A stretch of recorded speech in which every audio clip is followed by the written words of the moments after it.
కన్యా రాశి వారికి మంచి అవకాశాలు కలిసి వస్తాయి. శుభకార్య విషయంలో కూడా మంచి సంబంధం కుదురుతుంది. ఎప్పటి నుంచో ఆగిపోయిందన్న సంబంధం కూడా మంచి కుదురుతుంది. అయితే తృతీయ అష్టమాధిపతి అయిన కుజుడు జన్మరాశిలో ఉండడం వల్ల కాస్త ఆలస్యం కూడా అయ్యే అవకాశాలు లేకపోలేదు. చేదాకా సంబంధం వచ్చి తాంబూలాలు పుచ్చుకుందాం అనే టైంకి మళ్ళీ వెనక్కి వెళ్ళిపోతుంటాయి. సుబ్రహ్మణ్య స్వామి ఆరాధన చేయడం, సుబ్రహ్మణ్య స్వామికి అభిషేకం చేయడం చెప్పదగిన సూచన ఈ కుజుడు మారేంత వరకు. అదేవిధంగా ఏదైనా సంబంధం వస్తే ఆ సంబంధాన్ని జాతక పరిశీలన చేసుకుని ముందుకు వెళ్ళడం కూడా చెప్పదగినది. ప్రస్తుతం ఉన్న కాల పరిస్థితుల్లో సంబంధాలు బాగానే ఉన్నాయి, ముందుకు వెళ్ళిపోదాం అనుకుంటారు, తర్వాత ఇబ్బంది రావడం, అప్పుడు జాతకాలు చూపించుకోవడం అనేవి జరుగుతుంటాయి. కాబట్టి ఏదైనా సరే జాతకంలో ఇబ్బందులు ఉన్నప్పుడు దానికి పరిహారాలు కూడా ఉంటాయి. పరిహారాలు చేస్తే కొంతమంది బాగుంటుందా, అవుతుందా లేదా అని అనుకుంటారు. జ్వరం వస్తే మన ట్యాబ్లెట్ ఎలాగ వేసుకుంటామో అదేవిధంగా రెమెడీస్ కూడా ఉంటాయి. ఏదైనా మన సంకల్పం, మన మీద మనకి నమ్మకం ఉండాలి. నమ్మకం లేని చోట ఎన్ని పూజలు చేసినా అది వృధానే. మన సంకల్పం సిద్ధిరస్తుండగా మనం సంకల్పం తీసుకుని ఇది చెయ్యాలి అని ఏదైతే అనుకుంటామో అది నెరవేరుతుంది. అదేవిధంగా ఆరోగ్యరీత్యా కాస్త జాగ్రత్తలు తీసుకోవాలి. షష్టంలో రాహు అంత బలంగా లేరు. ఆరోగ్యపరంగా కాస్త ఈ గ్యాస్ట్రిక్ కావచ్చు, సైనకు సంబంధించి విషవ్యవహారాలు కావచ్చు, ఫుడ్ విషయంలో కావచ్చు, ఈ కడుపుకు సంబంధించిన విషవ్యవహారాల్లో కాస్త జాగ్రత్త వహించడం చెప్పదగినది. జంక్ ఫుడ్కి దూరంగా ఉండడం చెప్పదగిన సూచన. అదేవిధంగా వ్యాపారం సంబంధించిన విషవ్యవహారాలు చక్కగా ఉన్నాయి. భాగస్వామ్య వ్యాపారాలు కలిసి వస్తాయి. అడ్మినిస్ట్రేషన్ రంగంలో ఉన్నవారు కూడా చాలా అనుకూలంగా ఉంటుంది.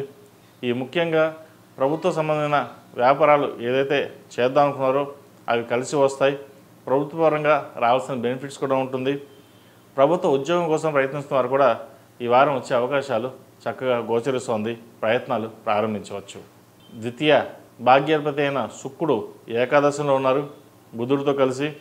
వివాహ విషయంలో ఎంత జాగ్రత్త వహిస్తారో, భార్యాభర్తల మధ్య చిన్నపాటి విభేదాలు ఉంటాయి, అవి కూడా జాగ్రత్తగా పరిష్కరించుకోవడం అనేది చెప్పదగిన సూచన. ఖర్చు కూడా అదుపులో ఉంచాలి. వ్యయంలో రవికేతువులు ఉన్నారు.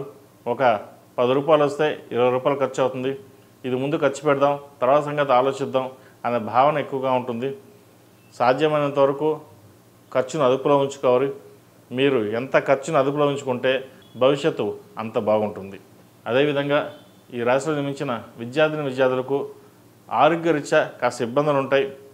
కాలేజీలకు సరిగ్గా వెళ్ళకపోవడం, మైల్డ్గా ఉండడం, ఏదో ఒక ధ్యాసలో ఉండడం ఇటువంటివి జరుగుతుంటాయి. ప్రతిరోజు గణపతి స్వామివారిని ఆరాధించండి, నాగసింధూరం ధరించండి, మంచి ఫలితాలు ఉంటాయి. ఈ రాత పరీక్షలకు సంబంధించి కావచ్చు, సబ్జెక్ట్ మారాలన్న అంశం కూడా ఉండవచ్చు. అయితే ఇప్పుడు చదువుతున్న చదువుకి మళ్ళీ సబ్జెక్ట్ మారడం అనే ఆలోచన కూడా ఉంటుంది. ఇవన్నీ పక్కన పెట్టి జాగ్రత్తగా ఆలోచించి ఉన్న దాంట్లోనే చక్కగా ఉండి చదువుకోవడం అనేది చెప్పదగిన సూచన. ఈ రాశిలో జన్మించిన స్త్రీలకు వృత్తి ఉద్యోగాల పరంగా, వ్యాపార పరంగా చాలా అనుకూలంగా ఉంది. రావాల్సిన బెనిఫిట్స్ ఏవైతే మీకు చక్కగా వస్తాయి. అనుకోని పదవి మీకు భరించే విధంగా గోచరిస్తుంది.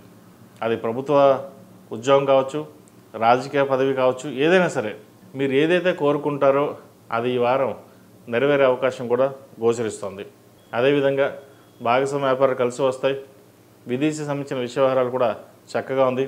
విదేశాలకు వెళ్ళాలనుకునే వారికి మంచి అవకాశాలు కలిసి వస్తాయి. దాన్ని సద్వినియోగపరచుకోండి. ఆరోగ్యరీత్యా ఇబ్బందులు ఉంటాయి తప్ప మిగతా అన్ని విషయాలు మీకు చక్కగా ఉన్నాయి. ఆరోగ్య విషయంలోనే కాస్త జాగ్రత్త వహించండి. అదేవిధంగా తల్లిదండ్రుల మీద మంచి మమకారం ఎక్కువగా ఉంటుంది. వాళ్ళని చాలా జాగ్రత్తగా చూసుకోవాలి అని ఇండియాకు వచ్చి తీర్థయాత్రలు కూడా చేసే అవకాశాలు కూడా లేకపోలేదు. ఇది మంచి సమయం అని చెప్పచ్చు.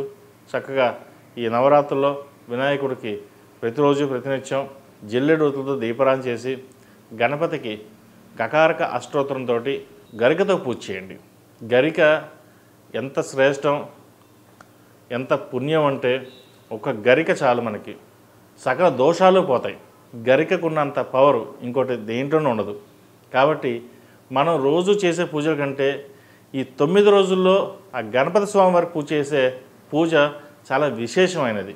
అది నేను చెప్పాల్సిన అవసరం లేదు, శాస్త్రాలు బోల్ చెప్తున్నాయి కూడా. మనకి చేయాల్సింది ఏంటంటే గణపతి స్వామివారిని సాధ్యమైనంత వరకు 9 రోజులు ఆరాధించండి. అదేను గకారక అష్టోత్తరం. గణపతి అష్టోత్తరం కంటే గకారక అష్టోత్తరం చాలా విశేషమైనది.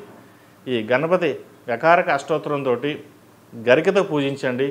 అనుకున్న పనులు అనుకున్నట్టుగా సిద్ధిస్తాయి. ఈ రాశివారు ప్రతిరోజు ప్రతినిత్యం నాగసింధును కూడా ధరించడం చెప్పదగినది. ఈ రాశిలో నిర్మించిన వారికి కలిసి వచ్చే సంఖ్య 9, కలిసి వచ్చే రంగు ఎల్లో. ఏదైనా పని మీద బయటకు వెళ్ళేప్పుడు బుధవారం కానీ శనివారం అడిగిన వెళ్ళండి, మంచి ఫలితాలు సంప్రాప్తిస్తాయి.